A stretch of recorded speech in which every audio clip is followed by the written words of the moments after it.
ಎಲ್ಲರಿಗೂ ನಮಸ್ಕಾರ. Welcome back to my YouTube channel. ದೇಶದಾದ್ಯಂತ ಗಣತಿ ಕಾರ್ಯ ಈಗ ಆಲ್ರೆಡಿ ಆರಂಭ ಆಗಿರೋದು ಎಲ್ರಿಗೂ ಗೊತ್ತಿರೋ ವಿಚಾರ. ಹಾಗೆಯೇ ಏಪ್ರಿಲ್ 15ರವರೆಗೂ ಸ್ವಯಂ ಗಣತಿ ಮಾಡೋಕ್ಕೂ ಕೂಡ ಸರ್ಕಾರ ಒಂದು ಅವಕಾಶ ಮಾಡಿಕೊಟ್ಟಿದೆ. ಅದರಂತೆಯೇ ಲಿಂಕ್ ಕೂಡ ಬಿಡುಗಡೆಗೊಳಿಸಿದೆ. ಸೊ ಆ ಲಿಂಕನ್ನು ನಾನು ಡಿಸ್ಕ್ರಿಪ್ಷನಲ್ಲಿ ಅಟ್ಯಾಚ್ ಮಾಡಿರ್ತೀನಿ. ಸೊ ನೀವು ಹೋಗಿ ನೋಡಿ, ಡೈರೆಕ್ಟ್ ಅಲ್ಲಿಂದ ನಿಮ್ಮ ಮನೆಯ ಸೆನ್ಸಸ್ನ ನೀವೇ ಮಾಡ್ಕೋಬೋದು.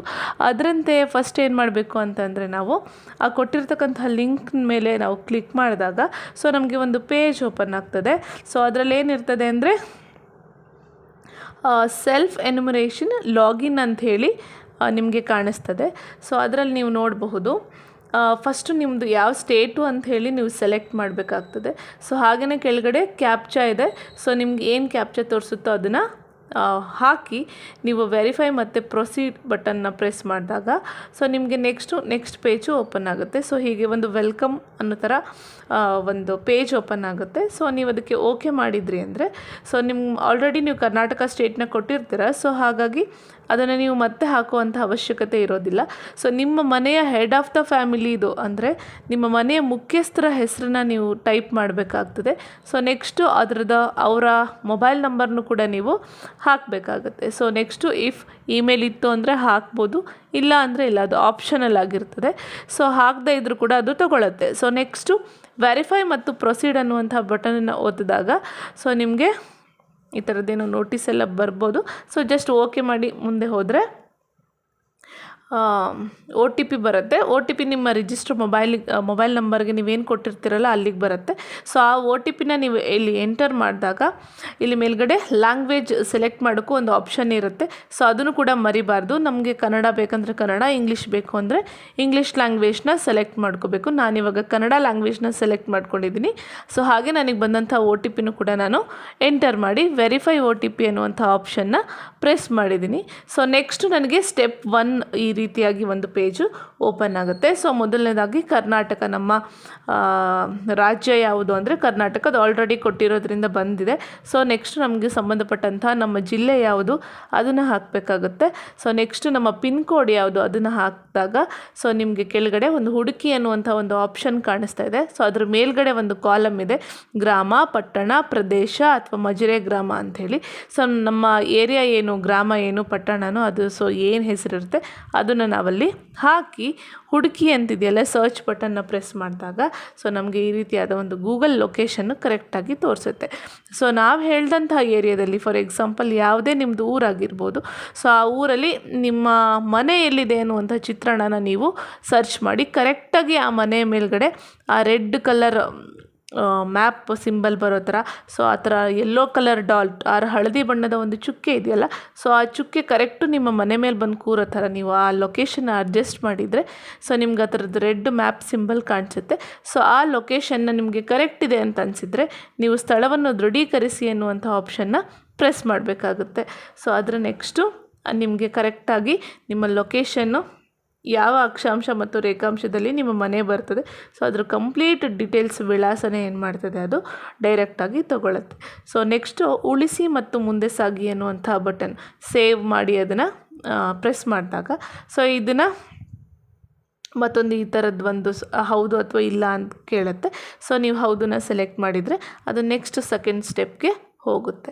ಸೊ ಈಗ ನೆಕ್ಸ್ಟ್ ಸ್ಟೆಪ್ಪಲ್ಲಿ ಏನಾಗ್ತದೆ ಅಂದರೆ ಜನಗಣತಿ ಮನೆಯ ವಿವರಗಳು ಏನೇನಿದೆ ನಮ್ಮ ಮನೆಯಲ್ಲಿ ಅನ್ನೋದು ಒಂದು ಸಣ್ಣ ಡೀಟೇಲ್ಸ್ನ ಕೇಳ್ತಾ ಹೋಗುತ್ತೆ. ಸೊ ಮೊದಲನೇದಾಗಿ ನಾವು ನೋಡಬಹುದು, ಜನಗಣತಿ ಮನೆಯ ನೆಲಕ್ಕೆ ಪ್ರಧಾನವಾಗಿ ಬಳಸಲಾದಂತಹ ನಿರ್ಮಾಣ ಸಾಮಗ್ರಿ ಕೇಳಿದ್ದಾರೆ. ಸೊ ನಮ್ಮ ಮನೆ ನೆಲ ಬಂದು ಮಣ್ಣಿಂದಾದರೆ ಮಣ್ಣಿಂದ ಹಾಕ್ಬೋದು, ಮರದ್ದಾದರೆ ಮರದ್ದು ಹಾಕ್ಬೋದು, ಸುಟ್ಟಿಟ್ಟಿಗೆ, ಕಲ್ಲು, ಸಿಮೆಂಟು ಅಥವಾ ನೆಲದ ಟೈಲ್ಸ್ ಇರ್ಬೋದು. ಸೊ ಅಥವಾ ಇನ್ನೂ ಯಾವುದಾದ್ರೂ ಬೇರೆ ಆಪ್ಷನ್ಸ್ ಇತ್ತು ನಮಗೆ ಅಂದರೆ ಸೊ ಅದನ್ನು ಸೆಲೆಕ್ಟ್ ಮಾಡ್ಬೋದು. ಸೊ ನಮ್ಮ ಮನೆ ಟೈಲ್ಸ್ ಇರೋದ್ರಿಂದ ನಾನು ಟೈಲ್ಸ್ ಆಪ್ಷನ್ನ ಸೆಲೆಕ್ಟ್ ಮಾಡಿದ್ದೀನಿ.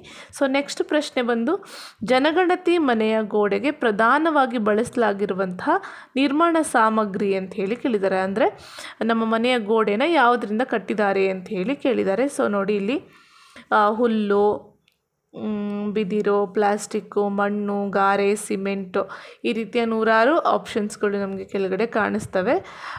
ಸೊ ಹಾಗೆ ಸ್ವಲ್ಪ ಸ್ಕ್ರೋಲ್ ಮಾಡಿದರೆ ಎಲ್ಲ ಬರುತ್ತೆ. ಸೊ ಅದರಲ್ಲಿ ಯಾವುದಿದೆಯೋ ಅದನ್ನು ಸೆಲೆಕ್ಟ್ ಮಾಡಬೇಕು ನೀವು.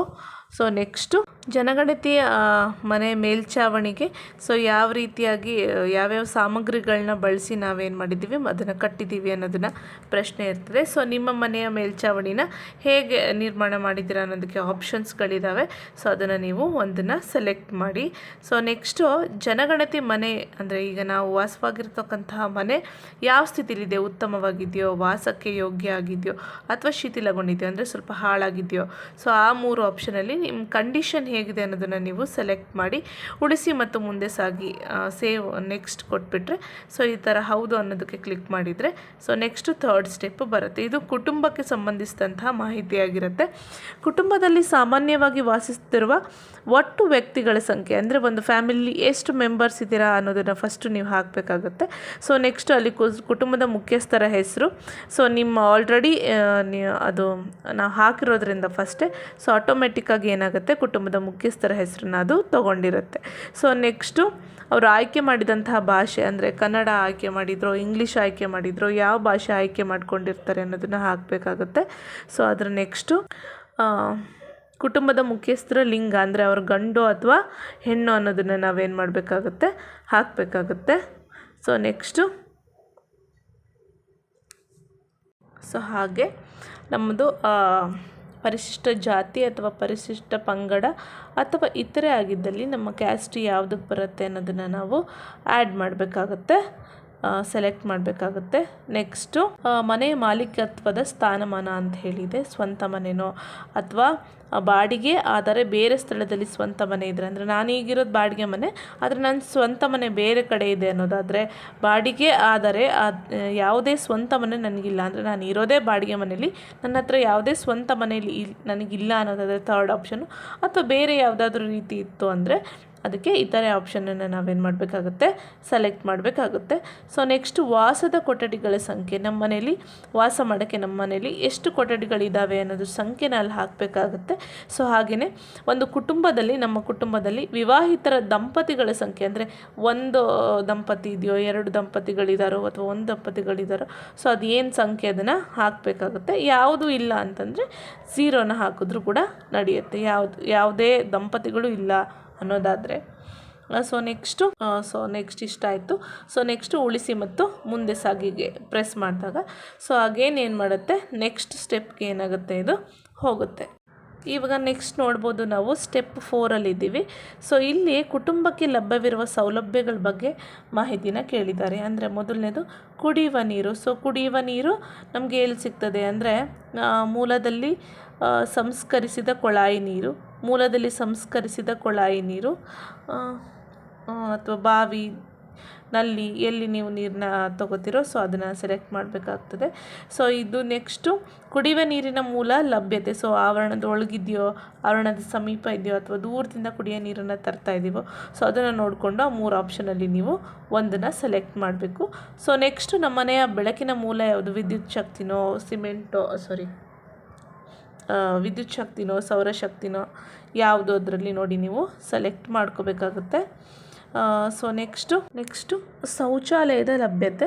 ಸೊ ಅಂದರೆ ನಮ್ಮ ಕುಟುಂಬಕ್ಕೆ ಪ್ರತ್ಯೇಕ ನಮಗಷ್ಟೇ ನಮ್ಮ ಬಳಕೆಗಷ್ಟೇ ಇದೆಯೋ ಅಥವಾ ಬೇರೆಯವ್ರ ಜೊತೆಗೆ ಬೇರೆ ಕುಟುಂಬದ ಜೊತೆಗೆ ಹಂಚಿಕೆ ಮಾಡ್ಕೋತೀವೋ ಅಥವಾ ಸಾರ್ವಜನಿಕ ಶೌಚಾಲಯನ ನಾವು ಬಳಸ್ತಾ ಇದ್ದೀವೋ ಸೊ ಅದರಲ್ಲಿ ಏನು ನಾವು ಹೇಗೆ ಬಳಕೆ ಮಾಡ್ಕೋತಿದ್ದೀವಿ ಅನ್ನೋದ್ರ ಮೇಲ್ಗಡೆ ಒಂದು ಆಪ್ಷನ್ನ ಸೆಲೆಕ್ಟ್ ಮಾಡಬೇಕು. ಸೊ ಹೌದು ಅನ್ನೋದಾದರೆ, ಇಲ್ಲ ಅನ್ನೋದಾದರೆ ಇಲ್ಲ ಅನ್ನೋ ಆಪ್ಷನ್ನ ನಾವು ಸೆಲೆಕ್ಟ್ ಮಾಡಬೇಕಾಗುತ್ತೆ. ಶೌಚಾಲಯ ಬಗೆ ವಿಧಗಳು, ನೀರು ಹಾಕುವ ಶೌಚಾಲಯಗಳನ್ನು ಸಂಪರ್ಕಿಸುವುದು. ಸೊ ಅದ್ರದ್ದು ನೋಡಿದಾಗ ನಮಗೆ ಒಳಚರಂಡಿ ವ್ಯವಸ್ಥೆಗೆ ಟಾಯ್ಲೆಟ್ ಪೈಪ್ ಕನೆಕ್ಟ್ ಆಗಿದೆಯಾ ಅಥವಾ ಸೆಪ್ಟಿಕ್ ಟ್ಯಾಂಕ್ಗಳಿದೆಯಾ ಅಥವಾ ಬೇರೆ ಏನಾದರೂ ವ್ಯವಸ್ಥೆಗಳಿದೆಯಾ ಅನ್ನೋದು ಒಂದು ಆಪ್ಷನ್ಸ್ ಇದೆ. ಅಲ್ಲಾದರೂ ಸರ್ಚ್ ಮಾಡಿ ನಮ್ಗೆ ಕರೆಕ್ಟ್ ಹೊಂದುವಂಥದ್ದು ಹಾಕ್ಬೋದು. ಸೊ ನೆಕ್ಸ್ಟ್ ನೋಡೋದಾದರೆ ಈಗ ಅವಳಿಗುಂಡಿಗಳ ವ್ಯವಸ್ಥೆ ಏನಾದರೂ ಇದೆಯಾ ಅಥವಾ ಏಕಗುಂಡಿ ಶೌಚಾಲಯದ ವ್ಯವಸ್ಥೆ ನಮ್ಮಲ್ಲಿ ಇದೆಯಾ. ಸೊ ನಾವು ಹೇಗೆ ಯಾವ ವ್ಯವಸ್ಥೆಯನ್ನು ಬಳಸ್ಕೊಂಡು ನಮ್ಮ ಶೌಚಾಲಯದ ಕ್ಲೀನ್ಲಿನೆಸ್ನ ನಾವು ಮೇಂಟೈನ್ ಮಾಡ್ತಿದ್ದೀವಿ ಅನ್ನೋದ್ರ ಬಗ್ಗೆ ನೋಡಿ ಅಲ್ಲಿ ಹಾಕಬೇಕಾಗುತ್ತೆ. ನೆಕ್ಸ್ಟು ತ್ಯಾಜ್ಯ ನೀರನ್ನು ಹೊರಗಡೆ ಕಳಿಸ್ಲಿಕ್ಕೆ ಮಾಡಿರುವಂಥ ವ್ಯವಸ್ಥೆ ಬಗ್ಗೆ ಕೇಳಿದ್ದಾರೆ. ಒಳಚರಂಡಿ ಇದೆಯೋ ಅಥವಾ ತೆರೆದ ಚರಂಡಿ ಮುಖಾಂತರ ಹೋಗುತ್ತೋ, ಚರಂಡಿನೇ ಇಲ್ವೋ. ಸೊ ಈ ರೀತಿಯಾಗಿ ನಮ್ಮಲ್ಲಿ ಏನು ವ್ಯವಸ್ಥೆ ಇದೆಯೋ ಅದನ್ನು ನೋಡಿಕೊಂಡು ನಾವು ಸೆಲೆಕ್ಟ್ ಮಾಡಬೇಕಾಗುತ್ತೆ. ಸೊ ನೆಕ್ಸ್ಟ್ ಸ್ನಾನದ ಗೃಹ ಆವರಣದ ಒಳಗಡೆ ಇದೆಯಾ, ಸ್ನಾನದ ಗೃಹಕ್ಕೆ ಮೇಲ್ಛಾವಣಿ ಇದೆಯೋ ಇಲ್ವೋ ಅನ್ನೋದ್ರ ಬಗ್ಗೆ ಒಂದಷ್ಟು ಪ್ರಶ್ನೆಗಳಿದೆ. ಸೊ ನೋಡಿ ನಮಗೆ ತಕ್ಕಂತೆ ನಾವು ಹಾಕಬೇಕಾಗತ್ತೆ. ಸೊ ನೆಕ್ಸ್ಟು ಅಡುಗೆ ಮನೆಯಲ್ಲಿ ಅಡುಗೆ ಹೇಗೆ ಮಾಡ್ತೀವಿ ನಾವು, LPG ಸಂಪರ್ಕ ಇದೆಯೋ ಇಲ್ವೋ, ಒಳಗಡೆ ಮಾಡೋದಾದರೆ ಹೇಗೆ, ಹೊರಗಡೆ ಮಾಡ್ತಾಯಿದ್ದೀವಿ ಅನ್ನೋದಾದರೆ ಹೇಗೆ ಅನ್ನೋದ್ರ ಬಗ್ಗೆ ಇದೆ. ಸೊ ನೆಕ್ಸ್ಟು ನಾವು ಅಡುಗೆಗೆ ಬಳಸುವಂಥ ಅನಿಲಗಳು ಯಾವುದನ್ನು ನಾವು ಬಳಸ್ಕೊಂಡು ನಮ್ಮನೆ ಅಡುಗೆ ಮಾಡ್ತೀವಿ ಅನ್ನೋದ್ರ ಬಗ್ಗೆ ಇದೆ. ಸೊ ನೆಕ್ಸ್ಟು ಅದನ್ನೆಲ್ಲ ನಾವು ಮತ್ತೆ ಸೇವ್ ಆ್ಯಂಡ್ ನೆಕ್ಸ್ಟ್ ಕೊಟ್ಟರೆ, ಉಳಿಸಿ ಮತ್ತು ಮುಂದೆ ಸಾಗಿ ಕೊಟ್ಟರೆ ನೆಕ್ಸ್ಟ್ ಪೇಜ್ ನಮಗೆ ಓಪನ್ ಆಗುತ್ತೆ. ನೆಕ್ಸ್ಟ್ ನೋಡೋದಾದರೆ ಕುಟುಂಬವು ಹೊಂದಿರುವ ಸವಲತ್ತುಗಳು. ಸೊ ನಮ್ಮ ಕುಟುಂಬದಲ್ಲಿ ಏನೇನೆಲ್ಲ ಸವಲತ್ತುಗಳಿದ್ದಾವೆ ಅನ್ನೋದಕ್ಕೆ ಫಸ್ಟ್ ರೇಡಿಯೋ ಅಥವಾ ಟ್ರಾನ್ಸಿಸ್ಟರ್ ಇದೆ ಅನ್ನೋದಾದರೆ ಸಾಂಪ್ರದಾಯಿಕ ರೇಡಿಯೋನ, ಮೊಬೈಲ್ ಅಥವಾ ಸ್ಮಾರ್ಟ್ಫೋನ್ನ ಬಳಸ್ಕೊಂಡು ನಾವು ಅದನ್ನು ಉಪಯೋಗ ಪಡ್ಕೋತೀವ, ಅಥವಾ ಬೇರೆ ಏನಾದರೂ ಸಾಧನ ಇದೆಯಾ, ಸೊ ಅದ್ರ ಮೇಲ್ಗಡೆ ಒಂದು ಪ್ರಶ್ನೆ ಇದೆ. ಟೆಲಿವಿಷನ್ ಇದೆ ಅನ್ನೋದಾದರೆ ಅದಕ್ಕೆ ಹೇಗೆ ನಾವು ಡಿಶ್ ಕೇಬಲ್ ಕನೆಕ್ಷನ್ಸ್ ಎಲ್ಲ ಹೇಗೆ ಕೊಟ್ಕೋತೀವಿ ಅದನ್ನು ಸೆಲೆಕ್ಟ್ ಮಾಡಬೇಕಾಗುತ್ತೆ. ಸೊ ಮನೆಗೆ ಇಂಟರ್ನೆಟ್ ಸಿಗ್ತಾ ಇದೆ ಅಂದರೆ ಯಾವುದ್ರ ಮುಖಾಂತರ ನಾವು ಅದನ್ನು ಪಡ್ಕೋತಾ ಇದ್ದೀವಿ, ಮೊಬೈಲ್, ಲ್ಯಾಪ್ಟಾಪ್, ಸೊ ಬೇರೆ ಏನಾದರೂ ಇದೆಯಾ ಅದನ್ನು ನೋಡಿ ನಾವು ಸೆಲೆಕ್ಟ್ ಮಾಡಬೇಕಾಗತ್ತೆ. ಸೊ ನೆಕ್ಸ್ಟ್ ನಮ್ಮ ಹತ್ರ ಲ್ಯಾಪ್ಟಾಪ್ ಇದೆಯಾ, ಕಂಪ್ಯೂಟರ್ ಇದೆಯಾ ಅನ್ನೋದನ್ನು ಕೂಡ ನಾವು ಸೆಲೆಕ್ಟ್ ಮಾಡಬೇಕು. ಟೆಲಿಫೋನ್ ಅಥವಾ ಮೊಬೈಲ್ ಫೋನ್, ಸ್ಮಾರ್ಟ್ಫೋನ್ ಬಳಕೆ ಮಾಡೋದಾದರೆ ಸೊ ಅದಕ್ಕೆ ಸಂಬಂಧಪಟ್ಟಂಗೆ ಮೊಬೈಲ್ ಮಾತ್ರನಾ, ಅಂದರೆ ಸ್ಮಾರ್ಟ್ಫೋನ್ ಅಥವಾ ಬೇರೆ ಯಾವುದಾದ್ರೂ ಫೋನ್ ಇದೆಯಾ ಅನ್ನೋದ್ರ ಬಗ್ಗೆ ಒಂದು ಪ್ರಶ್ನೆ ಇದೆ. ಸೊ ಹಾಗೆ ನಮ್ಮ ಮನೆಯಲ್ಲಿ ಬೈಸಿಕಲ್ಲು, ಸ್ಕೂಟರು, ಮೋಟಾರು ಆ ಥರದ್ದೇನಾದರೂ ವ್ಯವಸ್ಥೆ ಇದ್ದರೂ ಕೂಡ ಅದನ್ನು ಕೂಡ ಸೆಲೆಕ್ಟ್ ಮಾಡ್ಬೋದು. ಸೊ ಕಾರ್, ಜೀಪ್, ವ್ಯಾನ್ ಆ ಥರದ್ದೇನಾದರೂ ಇದ್ದರೆ ಹೌದು ಅಂದರೆ ಹೌದು, ಇಲ್ಲ ಅಂದರೆ ಇಲ್ಲ. ಸೊ ಆಪ್ಷನ್ನ ಸೆಲೆಕ್ಟ್ ಮಾಡಬೇಕು. ಕುಟುಂಬದಲ್ಲಿ ನಾವು ಸೇವನೆ ಮಾಡೋಕ್ಕೆ ಬಳಸುವಂಥ ಪ್ರಮುಖ ಧಾನ್ಯಗಳ ಬಗ್ಗೆ ಕೇಳಿದ್ದಾರೆ. ಸೊ ನಾವು ಯಾವುದನ್ನ ಜಾಸ್ತಿ ಬಳಸ್ತೀವಿ ಅದೊಂದನ್ನು ಸೆಲೆಕ್ಟ್ ಮಾಡಿ.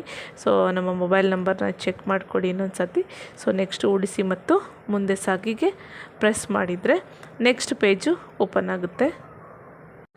ಸೊ ಹೀಗೆ ಒಂದು ಮುನ್ನೋಟ ಅಂಥೇಳಿ ತೋರಿಸುತ್ತೆ. ಸೊ ನಾವು ಇಷ್ಟರವರೆಗೂ ಏನು ನಮ್ಮ ಸ್ಥಳದ ಮಾಹಿತಿನ ನಾವು ಹಾಕಿದ್ವೋ ಸೊ ಅದರದ್ದೆಲ್ಲ ಡೀಟೇಲ್ಸು ಕೂಡ ಏನಾಗುತ್ತೆ, 1 by 1 ಬರೋಕ್ಕೆ ಶುರುವಾಗುತ್ತೆ. ಸೊ ನಾವು ಅದನ್ನೆಲ್ಲ ಒಂದು ಸತಿ ನೋಡಿ ನಮ್ಮ ಡೀಟೇಲ್ಸ್ ಎಲ್ಲ ಕರೆಕ್ಟ್ ಇದೆಯಾ ಅಂಥೇಳಿ ನಾವು ಕೆಳವರೆಗೂ ಬಂದು ಚೆಕ್ ಮಾಡಿದರೆ, ಸೊ ಏನಾದರೂ ನನ್ನ ತಿದ್ದುಪಡಿ ಇತ್ತು ಅಂದರೆ ತಿದ್ದುಪಡಿಗಾಗಿ ಹಿಂತಿರುಗಿ ಅಂತಿದೆ. ಸೊ ಅದು ಫಸ್ಟಿಗೆ ಹೋಗಿ ನೆಕ್ಸ್ಟ್ ಅಲ್ಲೇನಾದರೂ ಕರೆಕ್ಷನ್ಸ್ ಇದ್ದರೆ ಕರೆಕ್ಷನ್ಸ್ನ ಮಾಡಿ ಮತ್ತು ವಾಪಸ್ಸು ಸೇವ್ ಆ್ಯಂಡ್ ನೆಕ್ಸ್ಟ್ನ ಕೊಡ್ತಾ ಹೋದರೆ ಮತ್ತು ಲಾಸ್ಟ್ ಪೇಜ್ ಹೀಗೆ ಬರುತ್ತೆ. ಸೊ ದೃಢೀಕರಿಸಿ ಮತ್ತು ಸಲ್ಲಿಸಿ ಅಂಥೇಳಿ ನಾನು ಪ್ರೆಸ್ ಮಾಡಿದೆ ಅಂದರೆ ಏನಾಗುತ್ತೆ, ಅದು ಸಲ್ಲಿಕೆ ಆಗುತ್ತೆ.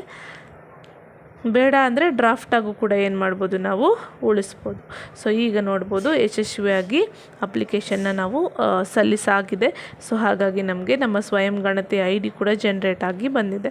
ಸೊ ನಮ್ಮ ಮನೆಗೆ ಯಾವುದೇ ಗಣತಿದಾರರು ಬಂದರೂ ಕೂಡ ಸೊ ನಾವು ಅವ್ರಿಗೆ ಗಣತಿಯ ಬಗ್ಗೆ ಮಾಹಿತಿ ಕೊಡೋದ್ರ ಬದಲಾಗಿ ನಾವೇ ಗಣತಿ ಮಾಡಿರೋದಕ್ಕೆ ಪ್ರೂಫ್ ಆಗಿ ಸ್ವಯಂ ಗಣತಿ ID ಕೊಟ್ಟರೆ ಅವರು ಅದನ್ನು ತೊಗೊಂಡು ಹೋಗಿ ಅಪ್ಲೋಡ್ ಮಾಡ್ತಾರೆ.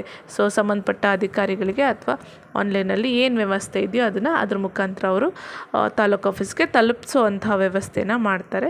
ಸೊ ಇದಾಗಿತ್ತು ಇವತ್ತಿನ video. Thank you so much for watching.